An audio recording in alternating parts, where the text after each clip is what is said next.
Hi, everyone that's joining. I'm going to start in just a moment.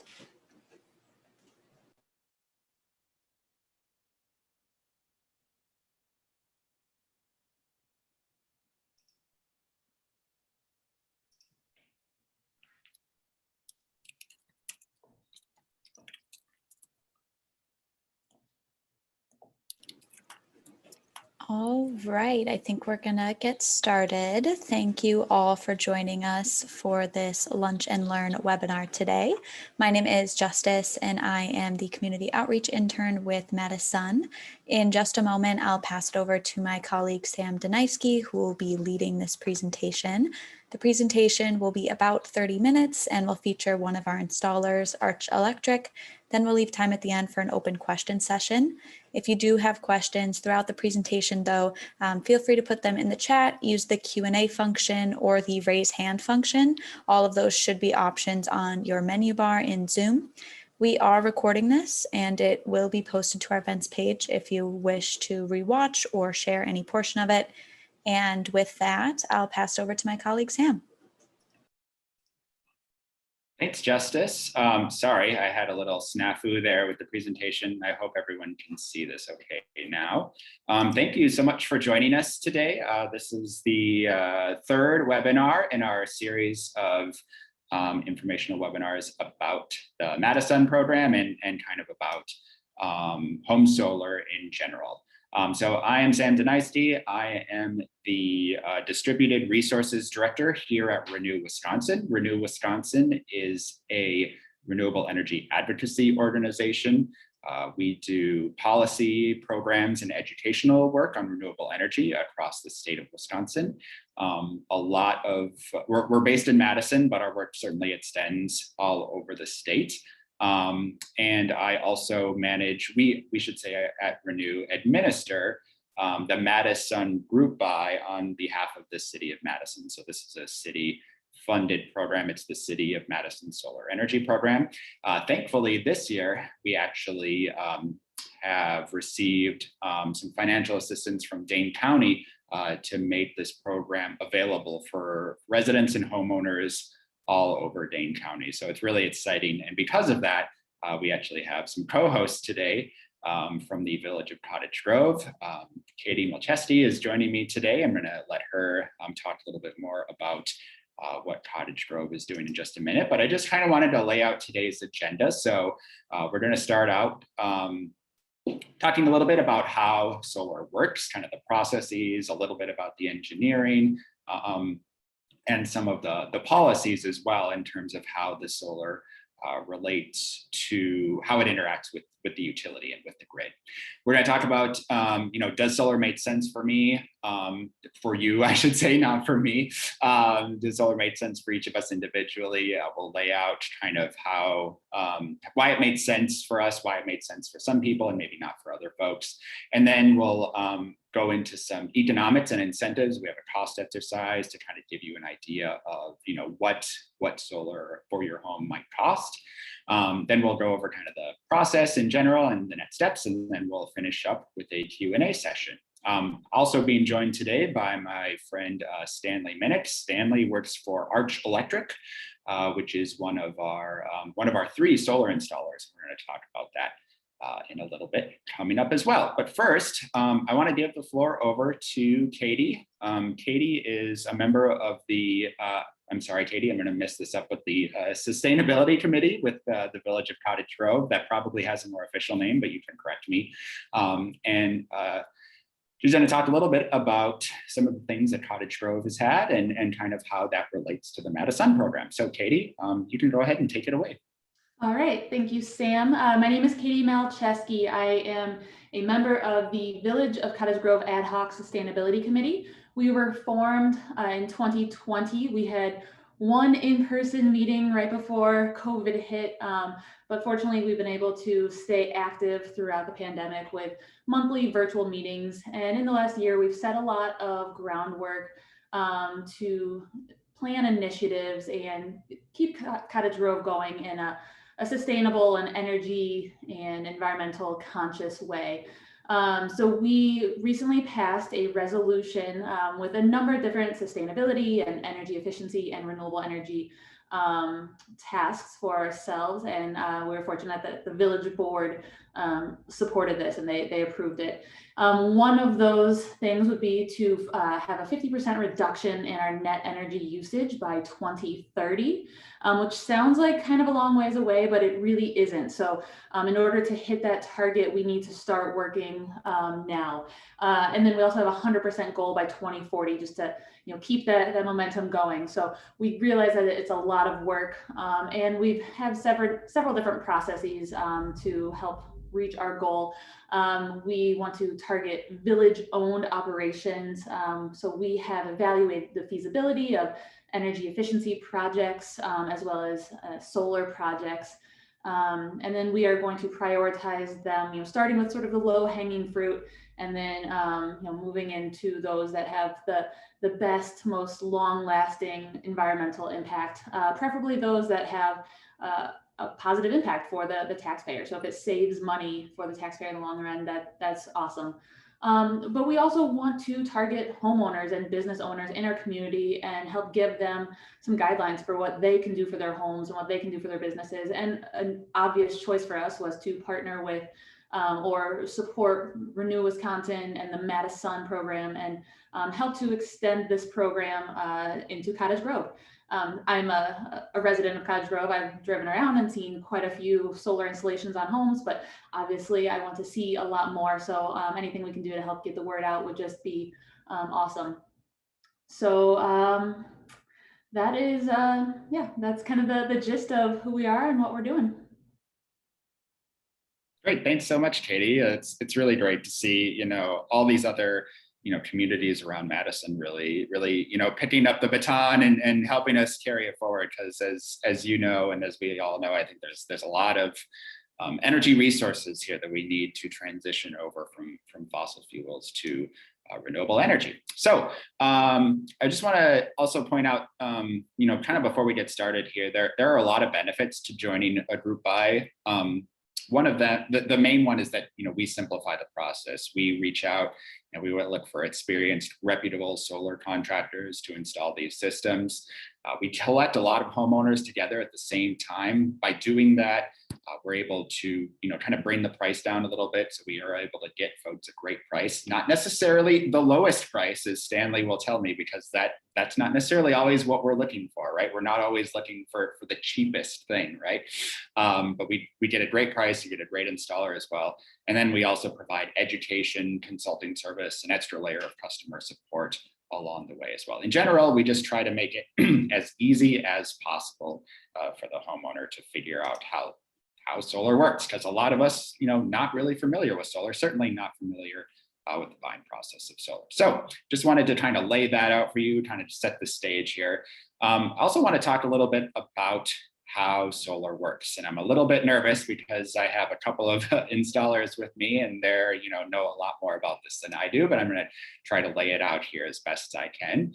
So a lot of people assume that, solar energy is kind of a newer technology, or at least it's certainly picked up a lot of popularity, I should say, in the last few years. It's actually a somewhat old technology, but it's definitely, gained a lot of momentum here in the last 5 to 10 years. So I think people assume that because this is somewhat newer technology, that there's a lot that goes into these systems. And it's actually not true so much. There's really only, with the exception of some wiring, maybe some racking, there's really only 2, maybe 3 main components in a solar system. The first one, I'm sure a lot of you know, is the solar module, kind of the face of what a solar array would be. The other component or components are the inverters, and these inverters can take the form of either a normal sort of wall inverter or a micro inverter as well. Regardless of which one you have in your system, that inverter kind of does the behind the scenes work. So solar panels create DC electricity or direct current. Our homes, our lights, our appliances, our electronics, phones, etc., they use alternating current, AC electricity. So what the inverter does, whether again it's a PV inverter or excuse me, whether it's a regular inverter or a micro inverter, It converts that electricity from DC over to AC. A lot of these inverter systems as well, they connect to your monitoring equipment too. So they can provide you real-time data with how much electricity your solar system is making, how much in turn your home is consuming as well. So there's some really cool sort of behind the scenes work going on with our inverters. Some of the micro inverters, as you can see by that photo there, some of them are actually attached to the solar module itself. Some of them are separate from the module, but they're definitely becoming a lot more common. Used to be that microinverters were typically only installed on smaller arrays or on arrays that maybe you needed a little bit, you were a little bit tight on space. They're becoming a lot more common now. They're just really efficient, especially if your home maybe has a little bit of shading, then your whole system doesn't go down really, or I should say your whole system will continue to produce as efficiently as possible. So there's definitely advantages to micro inverters or regular inverters, and we can talk about that a little bit more in the Q&A session. I'm sure Stanley can provide a lot of more information about that. And then of course, definitely don't want to leave out the solar module. So the solar panel, the solar module, whichever you prefer to call it, does the main work. It converts sunlight into electricity. It's just a chemical reaction that takes place. Basically, a solar panel has two layers of silicon. One is positively charged, one is negatively charged. So when the sun hits that panel, it excites those electrons. Those electrons then get kind of channeled into some wires where they go down again into your inverter, whether it be the regular inverter or the micro inverter. And then that sends electricity out to your home and your appliances and things like that. So because it's a chemical reaction, there's not a lot of moving parts, not a lot of things to break down. I believe all of the panels in our that our installers are using all have 25-year warranties. So even if they don't have that, they typically last for a long time because there's no moving parts. There's nothing really to break down. And typically they're about the size of a door. We have two different sizes of panels for the most part. One is a 72 cell panel. One is a 60 cell panel. If you look at that image there on the left, the cells are all those little squares within the panel. So for the most part, if you can imagine about the size of a door, that's about the size of the solar panel that you're looking at. So this is kind of how the system works as a whole. So as you can see, those solar panels on the roof are collecting sunlight, I should say, when the sun is out and shining. It gets sent to your, where am I at here? Number 2, inverter. And then that inverter converts the DC electricity to AC electricity, which goes out again into your lights, your TVs, your appliances, et cetera. A lot of times, especially during the summer months, May, June, July, August, during the middle of the day, unlike today, if it's sunny out like yesterday, your solar array is actually going to produce typically more electricity than what your home will consume in real time. At that point, we go to step number 4, which is it sends the excess electricity back out onto the grid. So it flows through your electric meter from the utility and then on to your neighbor, your neighbor's neighbor, et cetera, et cetera. So this is what we call a grid-tied array. You're still connected to the grid. If the power goes down, unfortunately, your power will go down too, unless you have some battery backups or some other redundancies in place to make that happen. But a grid-tied array is really great for a couple of reasons. For the most part, our grid is really reliable. It works most of the time. And having a grid-tied array not only allows you to sort of maintain a normal lifestyle. If you go off grid, you're going to have to make a lot of big changes in terms of when you run your appliances, how you just kind of go about your day-to-day life.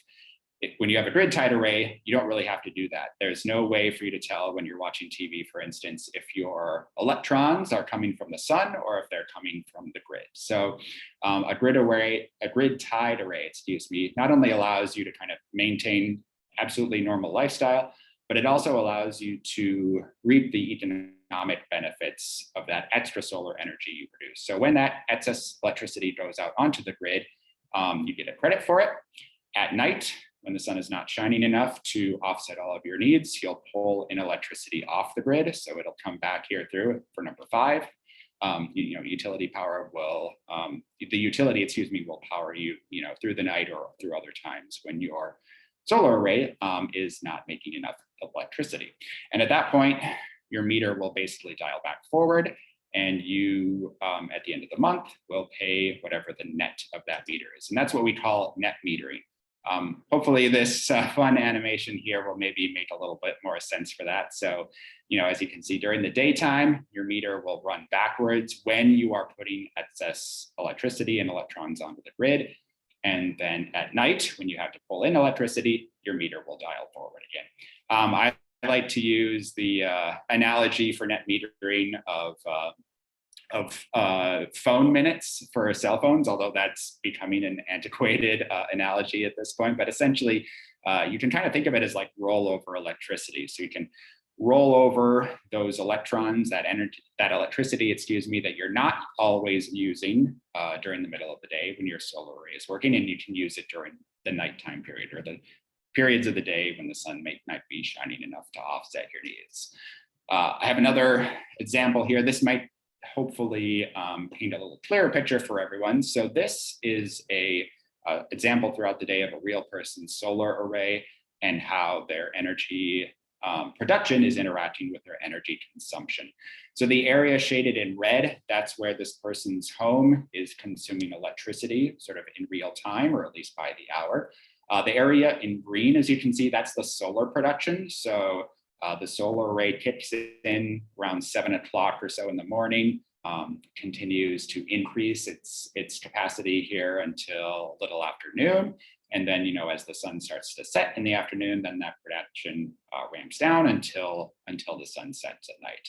So as you can see, there's a lot of area in green where there's solar production that's not offsetting the immediate needs. And that area there is blue, that's self-consumption. So that's when this person's solar array is actually, this person's home, I should say, is actually consuming that solar electricity in real time. So basically, what net metering allows us to do is it allows us to kind of take this area in green here and sort of smoosh it into these areas in red, and hopefully, offset all of the electricity needs that you require throughout the day. We can talk a little bit more about net metering as well. I want to move on though and talk about, what makes a good solar home, or a solar roof maybe is the better way to say that. First thing that we look for is shade. If you have trees or buildings or other things blocking your rooftop, that's definitely going to cut into the amount of electricity that your solar panels can make. So that's the first thing that we look at. Second thing we look at is the age of your roof. The newer the roof, the better. The reason for that being is these panels, like I said, can last for 20, 30, maybe even 40 years, which is as long, if not longer, than a standard shingle roof. So if you have to, at some point, remove your solar array to re-shingle your roof or repair your roof, that's definitely going to cut into your return on investment time. So we like to tell folks, if you can start out your solar project with as new a roof as possible, it's just going to be better for you, and you're going to get a maximum, or I should say a minimum, or a very short return on investment time. South-facing roofs are best, as you can probably guess, but east and west-facing solar arrays are becoming very common now, and certainly with our policies and with the technology, can definitely produce enough electricity to offset your use as well. And then last, but certainly not least, you want to make sure you are running an energy efficient home, most especially on the electronic side of energy efficiency. I always tell people that the cheapest kilowatt hour is the one you never have to produce, or the one you never use to begin with. So if you have, old refrigerators, old TVs, things like that, you want to maybe think about upgrading those as well. If you don't have to offset as much electricity, you don't have to buy as large of an array, which means you're going to save some more money there as well. So I am going to take this opportunity. That's kind of the end of the first part of the presentation today, to catch my breath and also let Stanley chime in with anything that I got wrong, which is probably at least one thing. So Stanley, if you have anything to add there, I really appreciate it.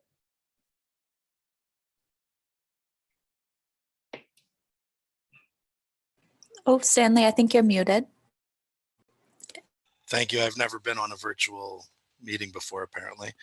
I don't have any major corrections or changes. I think you do a great job. The microinverters, there's some differences between them. Some of them will be on a per panel basis. Others will be, 3 or 4 panels, 5 panels per. So that was one small distinction. And I take issue with the photo you used of microinverters because it was from California or something like that. And generally I'm opposed to that, but otherwise you were great. Do you have any? I apologize. No California solar photos are allowed in this presentation. But yeah, I'd be open to any questions at any point. I did want to let you know, Sam, I didn't get to tell you this ahead of time. I've got to run to a commissioning, so I'll need to leave pretty promptly at 1 o'clock or so. No worries, no worries. We'll be sure to leave plenty of time for questions before 1 o'clock. So, and this is a pretty small group. So if folks do have questions, during the presentation, use the raise hand function or use the chat function, whichever you prefer, and we'll try to get those answered in real time. And if not, we'll certainly address them at the end of the presentation. So want to shift gears now a little bit to, does solar make sense? I think a lot of folks, when you think about solar, you think about microinverters in California, right, Stanley, or Arizona or Colorado or some other place that doesn't receive the kind of winters that Wisconsin receives. It absolutely does make sense now, even here in the great north of Wisconsin. And I'm going to tell you why. The first reason is solar has now become much, much more affordable in the last 5 to 10 years or so. This graph represents the cost curve of where solar has gone since about 2010. So that cost is indicated here by the yellow line. As you can see, it's fallen quite a bit over the last decade, anywhere from about 75% to 90%, depending on if you're looking at a residential installation or a utility installation. Obviously, we're more concerned with residential for the purposes of today's talk, but that still represents a 70 to 75% reduction in cost over the last decade or so. Part of the reason for this is indicated by the blue bars on this graph, which show how much solar we have installed as a country over the last decade. As you can see, there's definitely some economics of scale at work here. The more solar we install, the more that price comes down. That's part of the reason for the price drop. Other reasons are increases in technology. Also, just as more and more companies and countries produce these solar panels and produce them in mass, costs are able to come down that way as well. So there's lots of reasons. We can probably speak a little bit more to that as well. But the main takeaway, of course, is that solar has become more affordable. It's also a lot more reliable, I think, than a lot of people think. In case you haven't noticed, I'd like to use moving images in my presentation. These panels are really a lot sturdier than than a lot of people might imagine them to be. They can withstand some pretty large hail. They can withstand some pretty strong windstorms and wind gusts as well. Maybe the bigger issue, and that is a legitimate concern that people have in this part of the country, is snow and snow cover. If we get a big snowstorm, especially if we get a snowstorm followed by a cold snap, your panels are going to remain snow covered. They're not going to produce electricity. That said, for the most part, if you just wait, a couple days, maybe a week or so at the most, those panels that snow, I should say, will eventually melt and slide off of the panels. The panels, as you can tell, typically black or a dark color. They're always running at least a little bit warmer than maybe your conventional rooftop would be, and of course they are installed at an angle as well. So typically the snow will melt and slide off eventually. The last thing you want to do is get up on your roof, especially when it's snowy and icy and cold out, and try to get that snow off. You're going to either hurt yourself or you're going to possibly void the warranty on the panel. So we really just encourage folks to, sit tight, let that snow melt and come off as it will.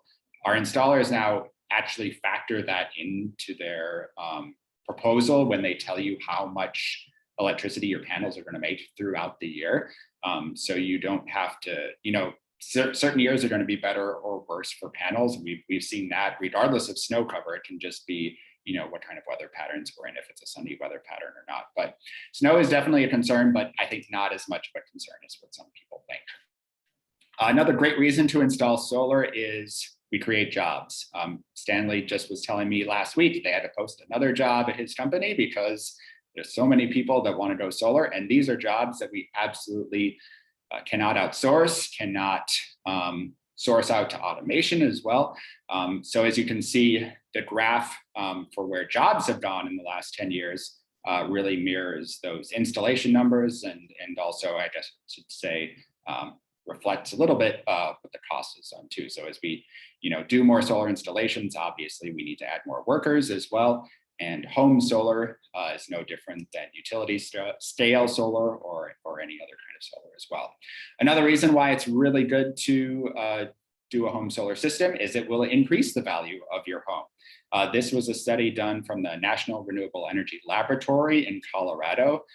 This is not a Midwest-based study, but I think a lot of the results certainly transfer here to the Midwest. And those results show that, homes with solar sell faster and for more money than an equivalent home. So what this is basically saying is, let's say you and your neighbor are going to sell your home at the same time. Those homes are roughly the same age, the same size, things like that.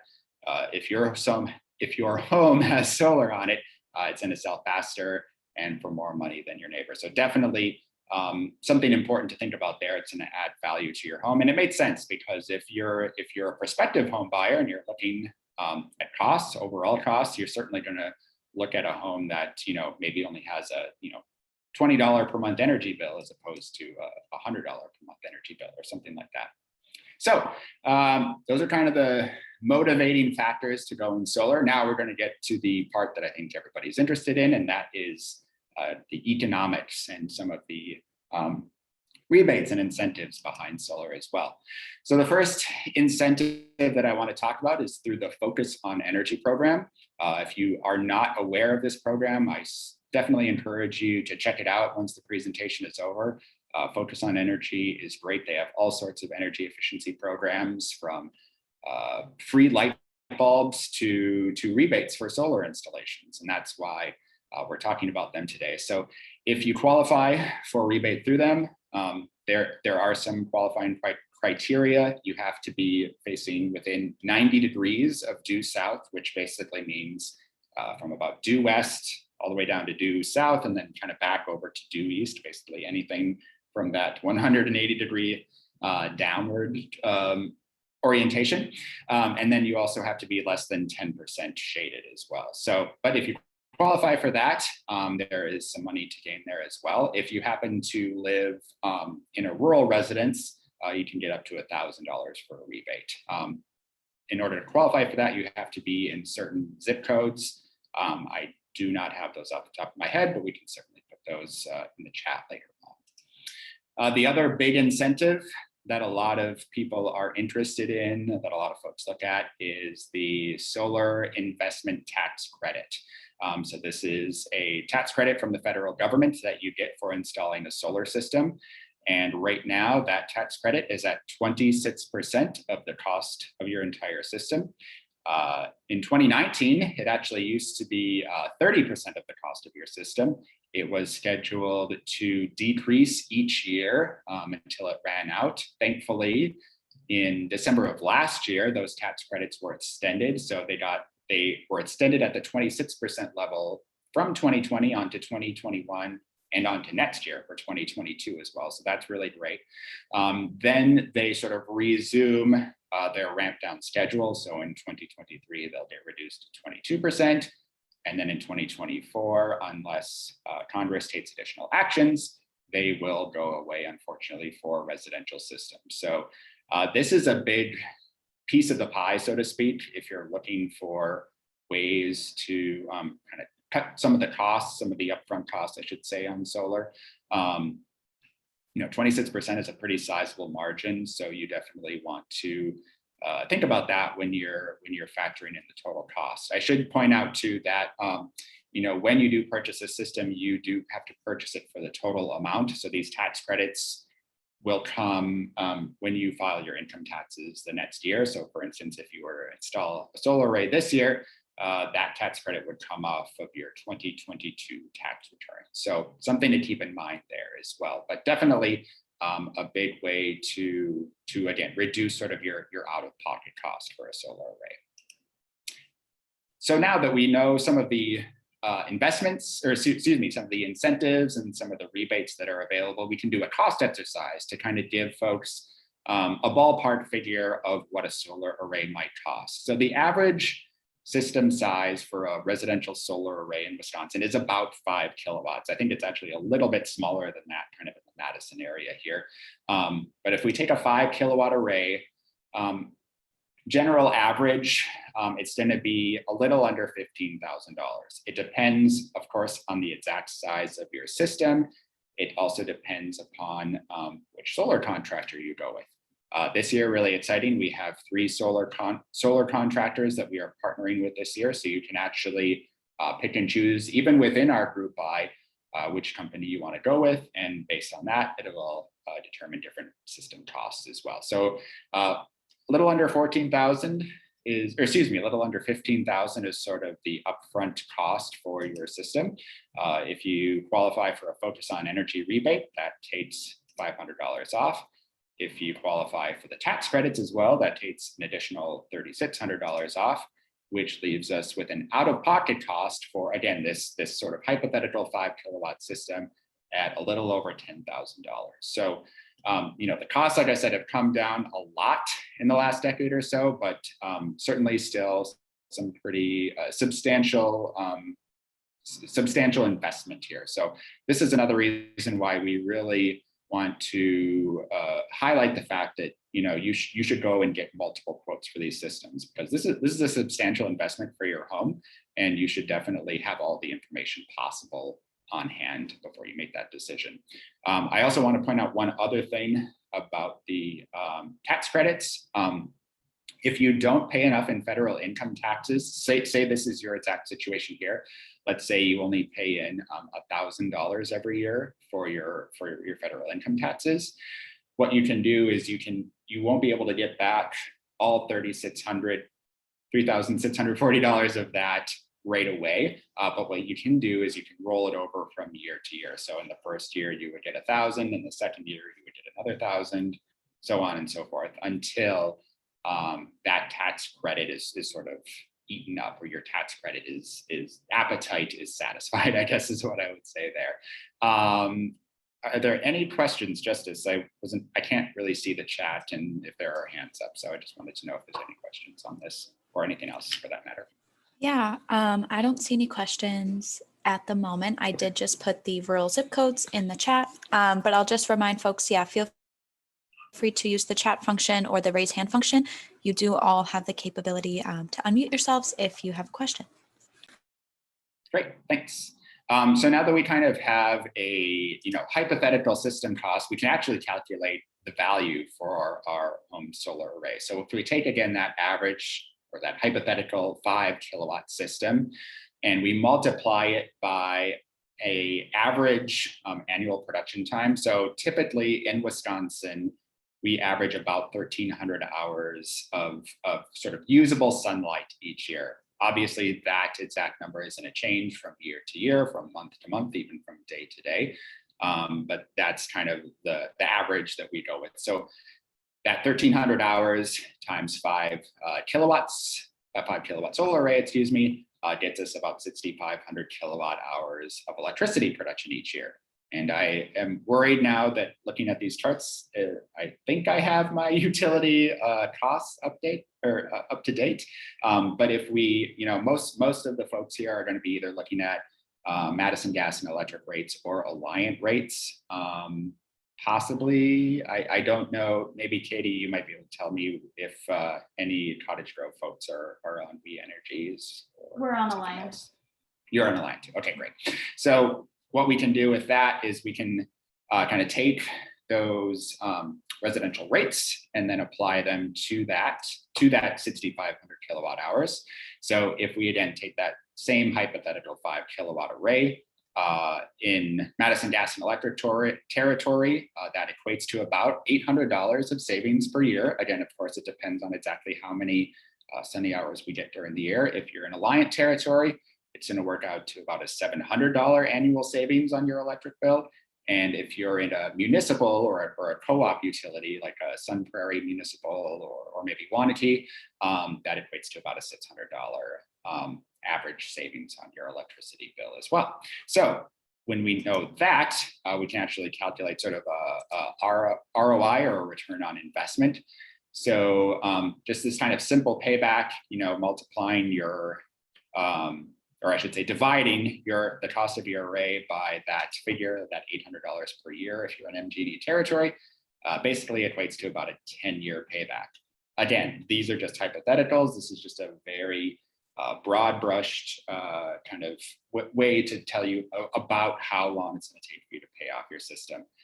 Some systems can pay for themselves in 7 to 9 years. Some will take longer. Some will take 12 years. Some might even take 15. Some folks are more concerned with return on investment than others, but I think 10 years is a pretty conservative estimate of how long it will take to pay off your system. Stanley, if you tell your customer something else, or if you think otherwise, please contradict me at this time. Yeah, thanks. Actually, it comes down to how you model the savings, right? So in our proposals, we have an assumptions page where things like the utility rate escalation, the output projections, all of that. I mean, I see a lot more 12-year paybacks with our conservative approach. 12 to 15 is more common than 7 to 10. Now, the time of use rates clearly, then you can get into that 7-year range. But I would much rather show you something that says it'll be 12 years and then it's actually 10 or 11 than to go the other direction. So you just have to ask some questions when you get your proposals about what the assumptions are. Hope that isn't too much. To get closer to that 7-year payback, you definitely have to be on a time of use rate, and you definitely have to be pretty savvy with how you use your energy as well. It's possible, but I have heard some stories of folks saying that they have paid their system off in about 7 to 8 years. Definitely wouldn't say that is super common, however, but it is possible. I also see that Chad is on the line as well from Full Spectrum. So Chad, if you want to unmute yourself and tell us what Full Spectrum has to say, that would be great. Yeah, I mean, I think Stanley pretty much hit it on the head there. I would say we generally see a lot more in that 12-year payback range. There's definitely some that are around 10.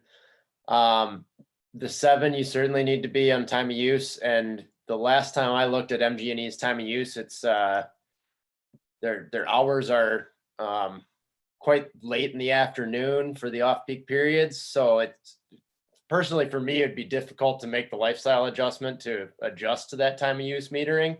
But that being said, there's certainly people that could work it into their lifestyle. So definitely doable, but I would say most of the time it's going to be pretty tough to keep all of your usage in that off-peak period. So. Gotcha. So 10 to 12 years is probably a more, a better example, I guess I would say, for return on investment time. Yeah. And I mean, if you start to get into places with a little bit heavier shading, that's where it's, almost always closer to that 15-year area. So I would say 10 to 12 is more for the ideal sites where you've got a fairly southern facing roof and pretty unshaded. Yep. And yes, this payback exercise is factoring in your out-of-pocket costs. So this is factoring in, tax credits and focus on energy incentives as well. So to answer that question, where are we at here? Oh yeah, so that's sort of our cost exercise. Oh wait, I should probably go back and just make sure there aren't any more questions either in the chat or folks who want to raise their hand about this, because I realize this is probably the meat and potatoes of what folks want to know about. So if there are any questions, definitely can take those at this time as well. Otherwise, we'll just move on here. So kind of the next steps, or the steps to installing, are thus. So first, if you haven't done so already, sign the I'm interested form. Justice can put that in the chat in case anyone has not already done that. After that, your next step will be a phone call with us here at Madison. Either Justice or myself will call and talk about your home's electric use, your consumption. We'll talk about your rooftop as well. Give you some sort of ballpark estimates on system size, cost, rebates, things like that. If your home isn't a good fit for solar, we can also give you some alternatives. We can give you some recommendations on that front as well. If it does look good, what we can do is we can schedule you an assessment with our contractors and get them out to take a more in-depth look at your house, and also a more in-depth look at your electricity usage as well. After that point comes the assessment from the contractor. So like I said, they'll go into much more detail with your roof situation and with your electric consumption as well. They'll also most likely be taking a look at your electric panel and talking through a little bit more some of the specific materials that they'll use, what brand of panels they're going to use, if they're going to use inverters as opposed to micro inverters, and things like that as well. After that, they will issue you a proposal. This will give you an exact size, cost, and layout of your array. It will also detail all of the incentives and the rebates that you'll be able to qualify for as well. And then, of course, the cost too. If the proposal looks good, that becomes then a contract. Once you sign the contract, then the fun begins. The solar array gets installed and constructed, and you start producing electricity. Typically, the solar array construction takes a day, maybe two at the most. The entire process, you guys, of course, can correct me if I'm wrong here, because I know this timeline always changes, but typically about 2 months or so. So, the construction itself, like I said, only takes a day or two. But all of the, the prep work, the design work, securing permits and things like that, that's what kind of extends that total timeline. So definitely a lot of work to do on the front end, but if you're here right now going through the process, you're already taking care of a good chunk of that. So, yeah, that's sort of all we have to talk about really today, but certainly would be more than happy to take any other questions that have come in, or if you've thought about questions that you might want to ask, or if our installers also have anything they want to add, or even Katie, if you have anything you want to add, I will relinquish the floor and you can do that. Yeah, I actually have a quick question for our installers. Do you have any optional add-ons for like an EV charger or battery storage? Yes. Both.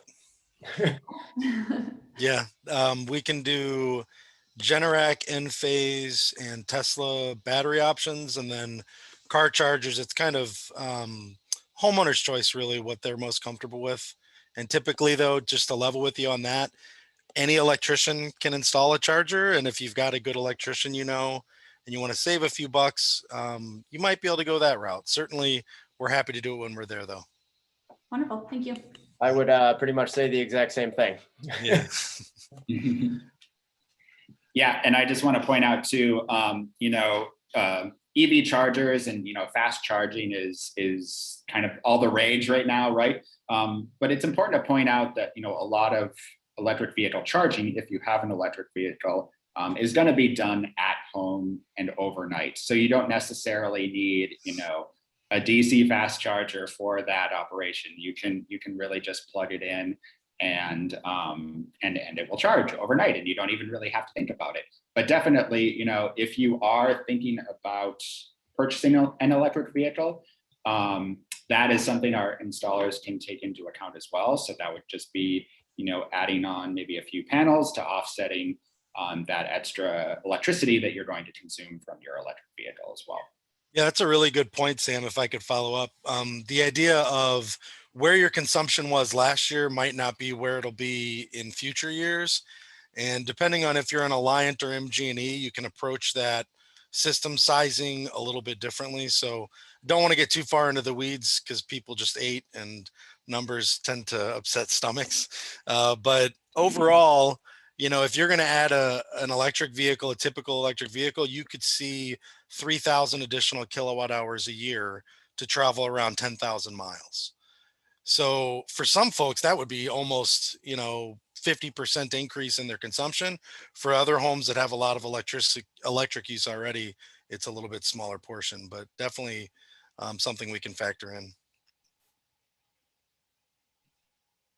Great. Yeah. Stanley and Chad, do you two think you could put your email addresses in the chat box as well in case any of our listeners today have follow-up questions? Certainly. Great. Are there any other questions? Again, feel free to either raise your hand, put it in the chat, or unmute, whichever you feel most comfortable with.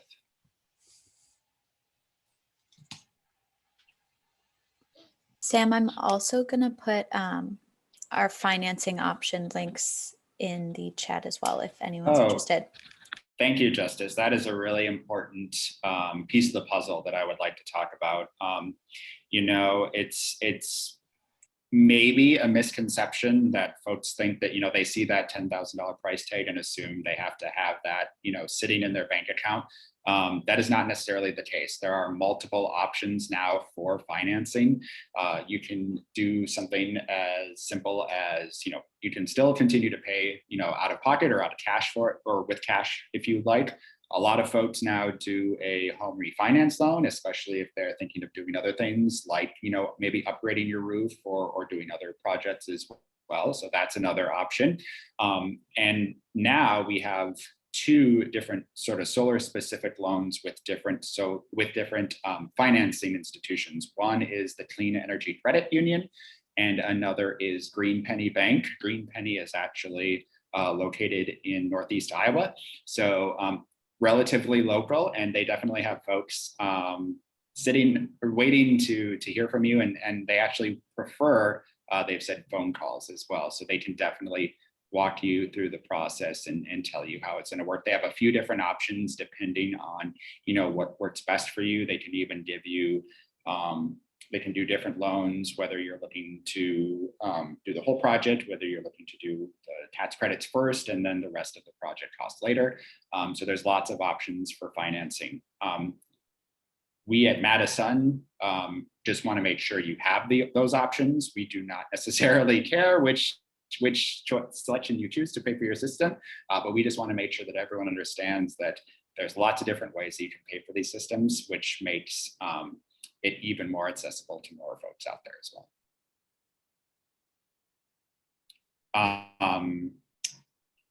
Do we have any other questions that have come in? Doesn't look like it right now.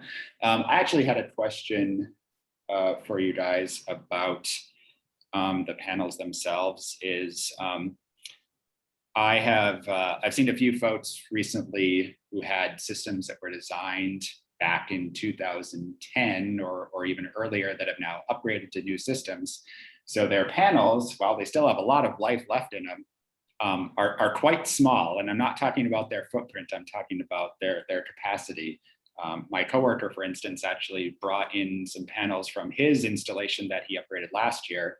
And each one of those panels is 190 watts, which seems really small by comparison. But I'm kind of wondering, I don't want to put you on the spot, but I'm wondering what you think about, really how long these systems are going to last.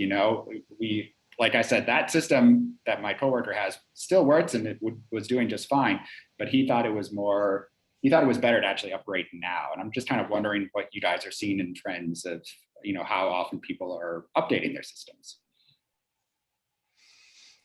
Yeah, I installed panels like 7 years ago, and they were 280 watts. And I thought they'd be there till I retired, or at least till I sold the house 20 years later. And just this summer, we replaced them with 360 watt panels. So luckily for us, it's really easy to find an alternative, like someone that will use them at their cabin or for a hobby. There's a second life for a lot of these panels, so it's not like they're just going in the dumpster. I wouldn't have done it. But there's other considerations. If the project is old enough, they might not have had rapid shutdown or something like that. There may be other reasons that the update would be warranted. And then in general, I think we all, maybe when we get started in the industry, we imagine we sell a system, it's going to be there forever and that's it. But people like new gadgets, and some people halfway through might replace their panels. I mean, they might want to add a battery later, things like that as well. And sometimes that'll require other changes. But as far as how long they last, National Renewable Energy Lab's done studies for 40 years, I think, going on, or at least near 40 years. And the panels will degrade slowly over time, and the rate they'll degrade will vary from manufacturer and specific model. But overall, I think 30 to 40 years is what most people consider a reasonable design life. In our proposal template, we only use 25 years for the savings, because we just kind of want to be a little more conservative, and we want to give you kind of the worst case scenario, if you will. So it's a lot of info. I hope that helps.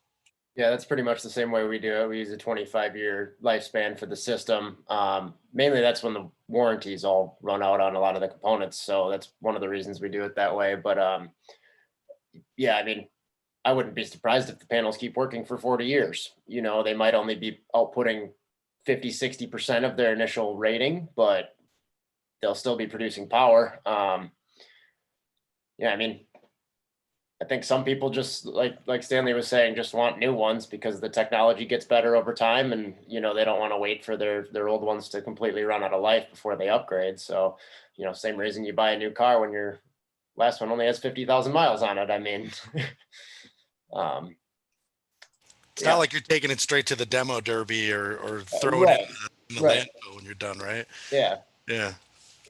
So there's another cost, or excuse me, there's another question in here. This comes from Brad, and he said that he realizes there's probably a difference in cost between manufacturers, but what is sort of the estimated or the average cost to add in a battery backup? It's a tough question to answer. A lot. Very, Yeah. The easy answer. So what I always tell people is batteries are kind of where solar was 10, 12 years ago, in my opinion. It was a little bit more for the early adopter, for somebody that actually kind of took pride in the fact that they were going to pay a little bit more to advance that technology for others later. So if that's you, like we got 3 battery options. I know Full Spectrum offers batteries, and it's a great fit for battery backup. But all the advertising you see for batteries is based on the California market. And you're not going to see a huge financial return in almost any case. And if you do see a financial return, it's going to be really minimal. So if it's battery backup or it's supporting that next thing in clean energy, then batteries are great and everybody should buy them if they fit those criteria. So like the short answer is, as much as a good used car, you can spend $16,000 or $20,000 on a battery just like you can on a solar array. The most expensive one I've seen was a really large array, or a really large bank, and it was in the mid 20s for the customer before the tax credit. So yeah, I guess one thing I'll run into with that too is that there's often a misconception about what a battery backup system is really going to do for you. A lot of the times you could put $15,000, $20,000 worth of batteries in there.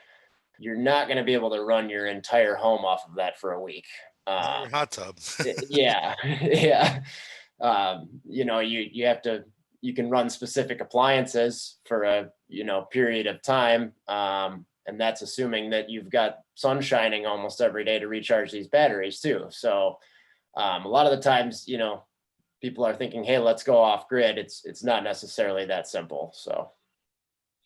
Yeah, and one thing I want to mention, and guys, please feel free to correct me if I'm wrong, but you can kind of, if you're talking about this in a return on investment lens, you either need to decouple the battery or just throw it out the window, right? Because when we're talking about batteries, we're not talking about, it's not an investment thing, getting your money back. It's more of a peace of mind thing, and knowing that if the grid does go down, you'll at least be able to power some of your appliances or some of your home until the system gets back up, right? Yeah, I'd say that's also likely to change too as rate structures change and as more solar's on the grid here. I think utilities will incentivize us to install those. I just thought it was funny that I just got my MG&E bill, and it's the first bill since our system's been commissioned. It's the first bill I've ever had that was 0. So that is awesome. And I'm going to take it as a good sign for MadiSUN. And yeah. Sorry. I have another question too. I don't see any new ones that have come in. So I actually had one that I wanted to ask you, because this is a question that Justice and I get a lot, is the Tesla solar roof tiles are really popular right now. And I just would like to ask you what you both think about them. I know solar installers, you guys have your, the kind of materials and the products and the, makers and manufacturers that you like to use. But what can you say about those roof tiles? Yeah, I mean, Chad, I have very strong opinions about the roof tiles, but I have to remember this is being recorded. Tesla's a great company. They've done a lot of things to push others in directions that I think we all need to see. Car manufacturers and Generac and all these folks have tried to keep up with Tesla, which is great. That product in particular, to me, is more hype than deliverable results at this point. And they just recently had to send out a thing about, the price is going to be increased over what they thought it was going to be. And it's a cool product. I mean, if they figure out all the kinks and they get it to where it is somewhat cost competitive with a regular solar array and a new roof, I think it's going to be great. But I also have concerns about, if a traditional solar panel or microinverter has an issue, I can send someone out to really easy take 4 bolts off, replace that thing, and move on. If it's the middle tile in the middle of a roof that, what are you going to do? Shift them all out? So I worry about operations and maintenance as much. But we are a Tesla provider, and we're on the list of folks to get access to them. It would be another example of, if you want to support kind of the next cool thing, or you just really, you like the look and you want to spend more on it, that's who it's for, in my opinion. I don't know if Chad has a different opinion though. I mean, personally, I don't know a ton about them yet. We haven't worked with them yet. So yeah, I don't have a whole lot of other information. Yeah, I'm kind of with Stanley. It's a very cool product. How practical it is, I don't really know yet. Time will tell.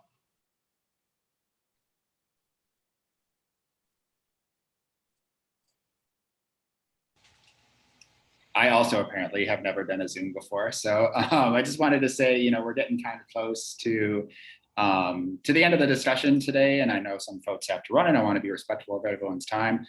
Just want to ask Katie if there's anything she wants to add from the sort of the city or the municipality side of things, and what Cottage Grove is doing and what you'd like to see more of.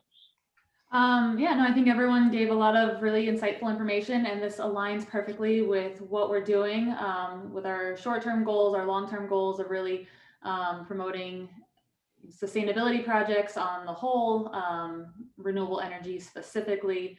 I think I failed to mention earlier, but EV is another big push that we're making, hence my question. So anything that we can do to couple projects and just make it easier for our residents, we're on board. So we're super excited that MadiSUN has extended the group buy outside of Madison to all of Dane County. And just selfishly, I want to see more solar in my community. Thanks so much. Yeah, we've been dying to officially extend the program for years, and so we're really glad that now we're able to do that in an official capacity. My last question is for Chad. Chad, what song are you going to sing for us with your guitar back there? Nothing today. Sorry, guys. Oh, okay. Well, thanks everyone so all the much. other Zoom meetings going on in my apartment. Well, thanks everyone so much for joining us. Really appreciate the time. Please don't hesitate to reach out to any one of us if you have follow-up questions. Maybe you think of something, later today or tonight or even a week from now. Please feel free to reach out. I know all of these folks, they're all great, and they're all really helping, making my job a lot easier.